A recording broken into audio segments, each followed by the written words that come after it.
Welcome to The Last Breakfast. Please enjoy the video. You begin by installing and authenticating Github Copilot so suggestions reach your editor immediately.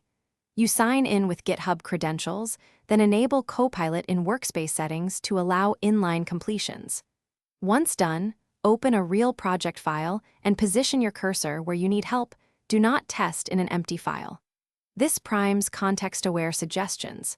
Make sure to grant any permission prompts. Otherwise, Copilot won't access repo context or settings needed for accurate code.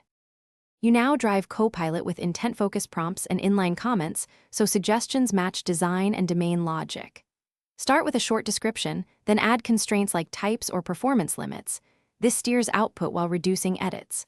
Once Copilot provides code, accept or browse alternatives, then refine, extract functions, add types, and run tests. If a suggestion is close but not perfect, edit directly. Copilot learns from the edits in session. Keep iterating until behavior and test coverage match your expectations. You finish by validating suggestions through tests, linting, and manual review so you catch logic or style regressions. Make sure unit and integration tests pass locally, then run CI for environment parity.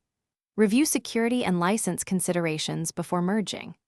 If Copilot returns incorrect or unsafe code, create a minimal reproduction, simplify your prompt, or disable file context to reset suggestions. As a troubleshooting tip, toggle suggestion visibility and re-authenticate. That often clears stale context and restores accurate completions. Thanks for watching. If this was helpful, leave a like and consider subscribing. See you next time.